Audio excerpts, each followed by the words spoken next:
ಪತ್ರಿಕಾ ಮಿತ್ರರೇ, ಈ ಪತ್ರಿಕಾಗೋಷ್ಠಿಗೆ ತಮ್ಮನ್ನೆಲ್ಲ ಸ್ವಾಗತ ಮಾಡುತ್ತಾ, ಈ ಸಮಾರಂಭದ ಬಸವವೇದಿಕೆ ಬೆಂಗಳೂರು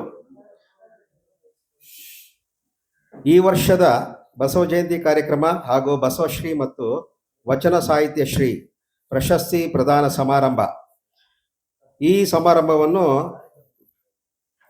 ಪ್ರತಿ ವರ್ಷ ನಮ್ಮ ಜನಪ್ರಿಯ ಅಧ್ಯಕ್ಷರು, ಬಸವವೇದಿಕೆ ಅಧ್ಯಕ್ಷರು ಹಾಗೂ ಅಖಿಲ ಭಾರತ ಶರಣ ಸಾಹಿತ್ಯ ಪರಿಷತ್ತಿನ ಅಧ್ಯಕ್ಷರು ಮತ್ತು ನಮ್ಮೆಲ್ಲರ ಮಾರ್ಗದರ್ಶಕರು, ಉತ್ತಮ ಆಡಳಿತಗಾರರಾಗಿ ಶ್ರೇಷ್ಠ ಮಟ್ಟದ ಅಧಿಕಾರಿಗಳಾಗಿ ಕರ್ನಾಟಕ ರಾಜ್ಯ ಸರ್ಕಾರದಲ್ಲಿ ಅತ್ಯಂತ ಖ್ಯಾತಿ ಪಡೆದಂಥ ನಮ್ಮೆಲ್ಲರ ಆತ್ಮೀಯರಾದಂಥ ಡಾಕ್ಟರ್ ಸಿ ಸೋಮಶೇಖರ್ ಅವರಿಗೆ ಆತ್ಮೀಯ ಸ್ವಾಗತವನ್ನು ಕೋರುತ್ತಾ, ಹಾಗೆಯೇ ನಮ್ಮ ಬಸವ ವೇದಿಕೆಯ ಕೋಶಾಧ್ಯಕ್ಷರು, ಹಿರಿಯ ನ್ಯಾಯವಾದಿಗಳು ಆದಂಥ ಸನ್ಮಾನ್ಯ ಶ್ರೀ ರುದ್ರಯ್ಯ ಸಾಹೇಬರಿಗೆ ಸ್ವಾಗತ ಕೋರುತ್ತಾ, ಹಾಗೆಯೇ ನಮ್ಮ ಕಾರ್ಯದರ್ಶಿಗಳಾದಂಥ ಸನ್ಮಾನ್ಯ ಮಲ್ಲಿಕಾರ್ಜುನ ಅವರಿಗೆ ಸ್ವಾಗತ ಕೋರುತ್ತಾ, ನಮ್ಮ ಸಮಿತಿಯ ನಮ್ಮ ವೇದಿಕೆಯ ಸದಸ್ಯರಾದಂಥ ಸನ್ಮಾನ್ಯ ಚಂದ್ರಮೌಳಿ ಅವರು ಹಾಗೂ ಸಿದ್ಧಲಿಂಗ ಸ್ವಾಮಿ ಅವರು ಮತ್ತು ನಮ್ಮ ವಿಜಯ್ ಕುಮಾರ್ ಅವರು ಮಾಜಿ ನಮ್ಮ ಬೆಂಗಳೂರು ನಗರ ಪಾಲಿಕೆಯ ಸದಸ್ಯರಾಗಿ ಹಾಗೂ ಬಂದಿದ್ದಾರೆ. ತಾವೆಲ್ಲ ಈ ಕಾರ್ಯಕ್ರಮಕ್ಕೆ ಬಂದಿದ್ದೀರಿ.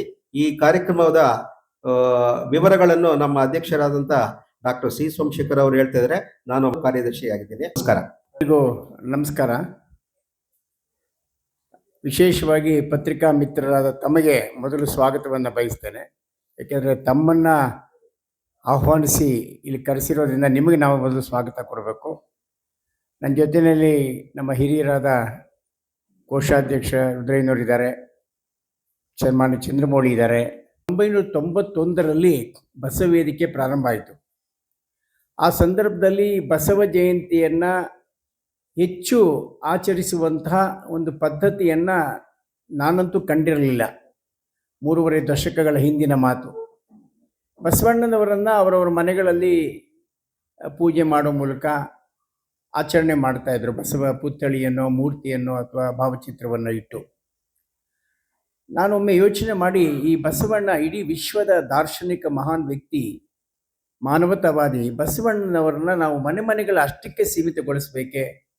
ಈ ಬಸವಣ್ಣನವರ ವಿಚಾರಧಾರೆಯನ್ನು, ಅವರ ವ್ಯಕ್ತಿತ್ವವನ್ನು ನಾಡು, ರಾಷ್ಟ್ರ, ವಿಶ್ವ ಎಲ್ಲ ಕಡೆ ಪ್ರಸಾರ ಮಾಡೋ ದೃಷ್ಟಿಯಿಂದ ನಾವ್ಯಾಕೆ ಒಂದು ಸಂಸ್ಥೆಯನ್ನು ಪ್ರಾರಂಭ ಮಾಡಬಾರ್ದು ಅನ್ನುವ ಹಿನ್ನೆಲೆಯಲ್ಲಿ ಬಸವ ವೇದಿಕೆಯನ್ನು 1991ರಲ್ಲಿ ಪ್ರಾರಂಭ ಮಾಡಿದ್ರು. ಆಗ ಶಾಸಕರಾಗಿದ್ದಂಥ ಸನ್ಮಾನ್ಯ ಸೋಮಣ್ಣನವರು ಹಾಗೂ ಇನ್ನೂ ಶಾಸಕರಾಗಿರಲಿಲ್ಲ ಸನ್ಮಾನ್ಯ ಬಸವರಾಜ ಬೊಮ್ಮಾಯಿಯವರು, ಆಮೇಲೆ ಮುಖ್ಯಮಂತ್ರಿಗಳಾದರು. ಅವರಿರುವರು ಸಹ ನಮ್ಮ ಜೊತೆಯಲ್ಲಿ ಈ ಬಸವೇದಿಕೆಯ ಪೋಷಕರಾಗಿದ್ದರು. ಇದೊಂದು ವಿಶೇಷ. ಆ ಬಸವಣ್ಣ ಕೃಪೆಯಿಂದ ಇಬ್ಬರೂ ಸಹ ಭಾಳ ಎತ್ತರಕ್ಕೆ ಹೋಗಿ ಸಮಾಜದಲ್ಲಿ ದೊಡ್ಡ ಸ್ಥಾನಮಾನವನ್ನು ಗಳಿಸ್ಕೊಂಡಿದ್ದಾರೆ. ಆನಂತರ 96ರಿಂದ ಕೇವಲ ಬಸವ ಜಯಂತಿ ಆಚರಿಸೋದಷ್ಟೇ ಸಾಲದು, ಬಸವಣ್ಣವರ ಹೆಸರಿನಲ್ಲಿ ಒಂದು ಸಾಮಾಜಿಕ, ಧಾರ್ಮಿಕ ಮತ್ತು ಸಾರ್ವಜನಿಕ ಕ್ಷೇತ್ರದಲ್ಲಿ ವಿಶಿಷ್ಟ ಸೇವೆ ಸಲ್ಲಿಸಿರ್ತಕ್ಕಂಥ ಮಹಾನ್ ಚೇತನವೊಂದನ್ನು ಗುರುತಿಸಿ, ಅವ್ರು ಯಾರೇ ಕ್ಷೇತ್ರ ಇರ್ಬೋದು, ವಿಜ್ಞಾನ, ಸಾಮಾಜಿಕ ಸೇವೆ, ಸಾಹಿತ್ಯ, ಸಂಸ್ಕೃತಿ, ಯಾವುದೇ ಕ್ಷೇತ್ರದಲ್ಲಿ ಅವರು ವಿಶಿಷ್ಟ ಸೇವೆಯನ್ನು ಸಲ್ಲಿಸಿರ್ತಕ್ಕಂಥ ಮಹಾನುಭಾವನ ಗುರುತಿಸಿ ಬಸವಶ್ರೀ ಪ್ರಶಸ್ತಿ ಕೊಡಬೇಕು ಅನ್ನುವ ಕಲ್ಪನೆ ಮೊದಲು ಬಂದದ್ದು ಬಸವೇದಿಕೆ ನಮ್ಮ ನಾಡಿನಲ್ಲಿ. ಆಮೇಲೆ ಕರ್ನಾಟಕ ಸರ್ಕಾರ ಇದೇ ವೇದಿಕೆಯಲ್ಲಿ ನಾವೆಲ್ಲ ಪದೇ ಪದೇ ಪ್ರೋತ್ಸಾಹ ಭಾಳಷ್ಟು ಈ ಸಂಸ್ಥೆಯ ಬಗ್ಗೆ, ಬಸವೇದಿಕೆಯ ಬಗ್ಗೆ ಚಿಂತನೆ ಮಾಡಿ ಹೊರಟಾಗ, ಆಗ ಅಂದಂದಿನ ಮುಖ್ಯಮಂತ್ರಿಗಳು, ಹೌದು ಸರ್ಕಾರನೂ ಈ ಬಸವ ಜಯಂತಿಯನ್ನು ಆಚರಿಸಬೇಕು ಅನ್ನೋ ದೃಷ್ಟಿಯಿಂದ ಸನ್ಮಾನ್ಯ SM ಕೃಷ್ಣರವರು ಬಸವ ಜಯಂತಿಯನ್ನು ಸರ್ಕಾರ ಮಾಡಬೇಕು ಮತ್ತು ಅವತ್ತು ರಜೆ ಕೊಡಬೇಕು ಅನ್ನೋ ದೃಷ್ಟಿಯಿಂದ, ಆಗ ನಾನು ಕನ್ನಡ ಸಂಸ್ಕೃತಿ ಇಲಾಖೆಯಲ್ಲಿ ನಿರ್ದೇಶಕನಾಗಿದ್ದೆ. ಅದೇ ಸಂದರ್ಭದಲ್ಲಿ ಬಸವ ಪುರಸ್ಕಾರ ಪ್ರಶಸ್ತಿಯನ್ನು ಪ್ರಾರಂಭ ಮಾಡೋದು. ಒಂದು, ಬಸವ ಜಯಂತಿ ಸರ್ಕಾರ ಆಚರಿಸಬೇಕು. ಎರಡನೇದು, ಬಸವ ಪುರಸ್ಕಾರ ಸರ್ಕಾರ ಕೊಡಬೇಕು. ಮೂರನೇದು, ಬಸವ ಜಯಂತಿ ರಜೆ ಕೊಡಬೇಕು. ಈ 3 ಆಶಯಗಳಿಗೆ ಪ್ರೇರಣೆ ಕೊಟ್ಟಂಥ, ಸ್ಫೂರ್ತಿ ಕೊಟ್ಟಂಥ, ಆ ಒಂದು ಆಲೋಚನಾ ಗರ್ಭದಲ್ಲಿ ಈ ಬೀಜ ಬಿತ್ತಲಿಕ್ಕೆ ಕಾರಣಕರ್ತ ಆದಂಥ ಸಂಸ್ಥೆ ನಮ್ಮ ಬಸವೇದಿಕೆ ಅಂತ ನಾನು ಹೆಮ್ಮೆಯಿಂದ ಹೇಳಲಿಕ್ಕೆ ಇಚ್ಛೆಪಡ್ತೇನೆ. ಅಂದಿನಿಂದ ನೋಡಿ ಎಂತೆಂಥ ಮಹಾನುಭಾವರಿಗೆ ನಾವು ಕೊಟ್ಟಿದ್ದೇವೆ. ಸನ್ಮಾನ್ಯ BD ಜತ್ತಿಯವರಿಗೆ 96ರಲ್ಲಿ ಕೊಟ್ವಿ, ಸನ್ಮಾನ್ಯ ನಿಜಲಿಂಗಪ್ಪನವ್ರಿಗೆ, ದೃಷ್ಟಿಬ್ರಹ್ಮ ಮೋದಿಯವರಿಗೆ, ನಂಜಪ್ಪನವ್ರಿಗೆ, ಜವರೇಗೌಡರಿಗೆ, ಡಾಕ್ಟರ್ ನರಸಿಂಹಯ್ಯನವ್ರಿಗೆ, justice Shivraj Patil supreme court judge, Nadoja Padma Bhushan Chandrashekhar ಕಂಬಾರ್ಗೆ, ಡಾಕ್ಟರ್ DM ನಂಜುಂಡಪ್ಪನವ್ರಿಗೆ, ಪಾಟೀಲ್ ಪುಟ್ಟಪ್ಪನವ್ರಿಗೆ, ಮಳಿಮಠ್ ಸಾಹೇಬರು, justice chief justice, S P Balasubrahmanyam ಮಹಾನ್ ಗಾಯಕ, ಜಿ ಎಸ್ ಶೂದ್ರಪ್ಪನವರು ರಾಷ್ಟ್ರಕವಿ, ವೀರೇಂದ್ರ ಹೆಗ್ಗಡೆ ಧರ್ಮಾಧಿಕಾರಿಗಳು, ಸುಧಾಮೂರ್ತಿ ಇನ್ಫೋಸಿಸ್ ಸಂಸ್ಥಾಪಕರು, ಎನ್ ಜಿ ಬಾಳಪ್ಪ ಮಹಾನ್ ಕಲಾವಿದರು ಮತ್ತು ಬಸವಣ್ಣನ ವೇಷವನ್ನು ಅವ್ರು ಧರಿಸಿದ್ರೆ ಎಲ್ಲರೂ ನೀವೇ ಬಸವಣ್ಣ ಅಂತ ಕಾಲು ನಮಸ್ಕಾರ ಮಾಡ್ತಾ ಇದ್ರಂತೆ. ಆಮೇಲೆ ನಾಡೋಜ Channaveera ಕಣಿವೆಯವರು, doctor ಕಲಬುರ್ಗಿಯವರು, Bharat Ratna C N R Rao ಅವರು, ಆಮೇಲೆ ಜಿ ವೆಂಕಟಸುಬ್ಬಯ್ಯನವರು ನಾಡೋಜ, ವಿಜಯ ಸಂಕೇಶ್ವರ್ ಬಹುದೊಡ್ಡ ಉದ್ಯಮಿಗಳು ಸಾರಿಗೆ ಮತ್ತು ಪತ್ರಿಕಾ ಕ್ಷೇತ್ರದಲ್ಲಿ, ಪದ್ಮಭೂಷಣ ರವಿಶಂಕರ್ ಗುರೂಜಿಯವರು, ಪ್ರಭಾಕರ್ ಕೋರೆಯವರು KLE ಸಂಸ್ಥೆಯ ಬಹುದೊಡ್ಡ ಪ್ರವರ್ತಕರು, ಡಾಕ್ಟರ್ ಕಿರಣ್ ಕುಮಾರ್ ಇಸ್ರೋ ಚೇರ್ಮನ್ ಆಗಿ ಇದ್ದಂಥ ಪದ್ಮಶ್ರೀ ಕಿರಣ್ ಕುಮಾರ್ ಅವರು, ಮತ್ತು ಪದ್ಮಶ್ರೀ HR ನಾಗೇಂದ್ರ ಅವರು ವಿವೇಕಾನಂದ ಅನುಸಂಧಾನ ಯೋಗ ಸಂಸ್ಥೆಯವರು, ಆಮೇಲೆ GS ಜಯದೇವ್ ಅವರು GS ಶೂದ್ರಪ್ಪನವರ ಮಗ, ಚಾಮರಾಜನಗರದಲ್ಲಿ ದೀನಬಂಧು ಅನ್ನುವಂಥ ಸಂಸ್ಥೆ ಪ್ರಾರಂಭ ಮಾಡಿ ಅನಾಥ ಮಕ್ಕಳನ್ನು ಸಲಹುತ್ತಾ ಇರ್ತಕ್ಕಂಥ ದೊಡ್ಡ ಸಂಸ್ಥೆ. ಲೀಲಾದೇವಿಯರ ಮಾಜಿ ಸಚಿವೆ ಮತ್ತು ಉಡುತಡಿಯಲ್ಲಿ ಅಕ್ಕ ಮಹಾದೇವಿಯ ಸ್ಮಾರಕವನ್ನು ಬಹಳ ಚೆನ್ನಾಗಿ ನಿರ್ಮಾಣ ಮಾಡಲಿಕ್ಕೆ ಕಾರಣಕರ್ತರಾದವರು. ಆಮೇಲೆ ಸನ್ಮಾನ್ಯ ಗೋರು ಚನ್ನಬಸಪ್ಪನವರು 88ನೇ ಕನ್ನಡ ಸಾಹಿತ್ಯ ಸಮ್ಮೇಳನ, ಅಖಿಲ ಭಾರತ ಕನ್ನಡ ಸಾಹಿತ್ಯ ಸಮ್ಮೇಳನದ ಅಧ್ಯಕ್ಷರಾಗಿದ್ದವರು, ಜನಪದ ಸಾಹಿತಿಗಳು. ಇಷ್ಟು ಜನರು ಕೊಟ್ಟಿದೆ. ಈ ವರ್ಷ ಈ ಪ್ರಶಸ್ತಿಯನ್ನು ನಮ್ಮ ರಾಷ್ಟ್ರದ ಪ್ರಧಾನಮಂತ್ರಿಗಳಾಗಿದ್ದಂತಹ ನಮ್ಮವರು ಕನ್ನಡಿಗರಾಗಿ ಕನ್ನಡದ ಡಿಂಡಿಮವನ್ನು ದೆಹಲಿಯಲ್ಲಿ ಬಾರಿಸಿ ಒಬ್ಬ ಸಾಮಾನ್ಯ ಸದಸ್ಯತ್ವದಿಂದ ಹಿಡಿದು ರಾಷ್ಟ್ರದ ಪ್ರಧಾನಮಂತ್ರಿಯವರಿಗೆ ಅವರು ಕ್ರಮಿಸಿದ ಆ ಪಯಣ, ಆ ಯಾತ್ರೆ ಅನನ್ಯವಾದಂಥದ್ದು. ಮಣ್ಣಿನ ಮಗ ಅನ್ನುವ ಹೆಸರಿಗೆ ಖ್ಯಾತಿಗೆ ಪಾತ್ರರಾಗಿದ್ದಂಥ, ಕರ್ನಾಟಕ ಸರ್ಕಾರದಲ್ಲಿ ಲೋಕೋಪಯೋಗಿಯಾಗಿ ನೀರಾವರಿ ಇಲಾಖೆಯಲ್ಲಿ ವಿವಿಧ ಮಂತ್ರಿಮಂಡಲಗಳಲ್ಲಿ ಸಚಿವರಾಗಿ 93 ವರ್ಷ ಈಗ ಅವರಿಗೆ.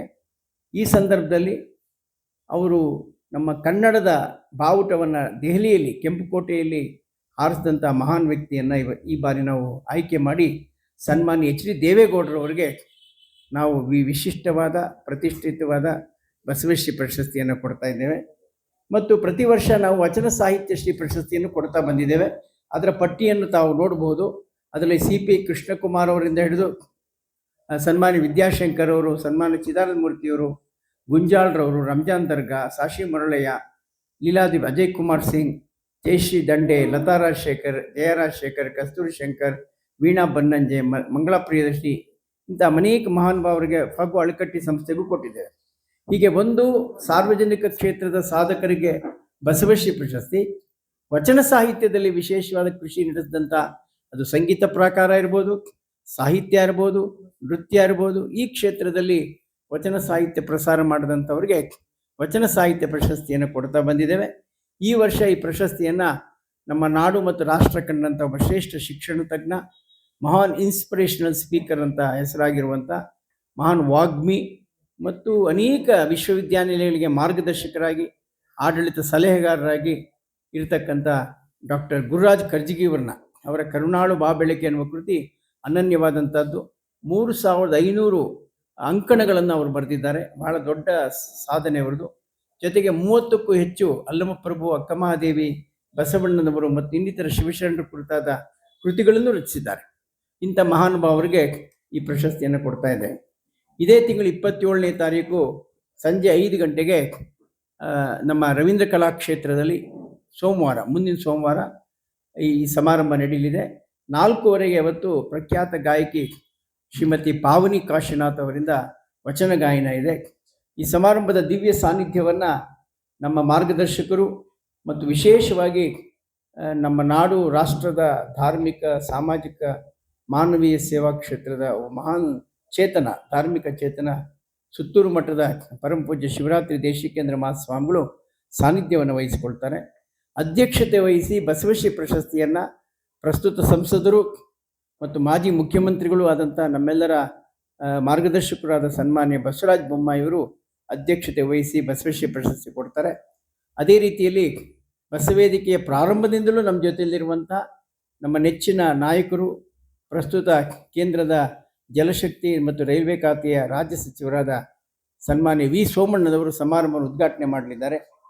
ಮತ್ತು ಈ ಸಮಾರಂಭದಲ್ಲಿ ವಚನ ಸಾಹಿತ್ಯ ಶ್ರೀ ಪ್ರಶಸ್ತಿಯನ್ನು ಡಾಕ್ಟರ್ ಗುರುರಾಜ್ ಕರ್ಜಗಿಯವರಿಗೆ ಕೊಡ್ತಕ್ಕಂಥವರು ನಮ್ಮ ನಾಡಿನ ಬಹಳ ಅನುಭಾವಿ, ದೀರ್ಘಾವಧಿ ಸಾರ್ವಜನಿಕ ಕ್ಷೇತ್ರದಲ್ಲಿರ್ತಕ್ಕಂಥ ಹಲವಾರು ಇಲಾಖೆಗಳಲ್ಲಿ ಸಚಿವರಾಗಿ ಸೇವೆ ಸಲ್ಲಿಸಿರುವಂಥ ಪ್ರಸ್ತುತ ಕಾನೂನು, ನ್ಯಾಯ, ಮಾನವ ಹಕ್ಕುಗಳು, ಸಂಸದೀಯ ವ್ಯವಹಾರ, ಶಾಸನ ರಚನೆ ಮತ್ತು ಪ್ರವಾಸೋದ್ಯಮಕತೆ ಸಚಿವರಾದಂಥ ಎಚ್ ಕೆ ಪಾಟೀಲ್ರವರು ಮುಖ್ಯ ಅತಿಥಿಗಳಾಗಿ ಆಗಮಿಸಿ ವಚನ ಸಾಹಿತ್ಯ ಶ್ರೀ ಪ್ರಶಸ್ತಿ ಕೊಡ್ತಾರೆ. ಹಾಗೆ ಬಸವಜ್ಯೋತಿ ಅಂತ ಒಂದು ಕೃತಿಯನ್ನು ಈ ಸಂದರ್ಭ ತರ್ತೇವೆ.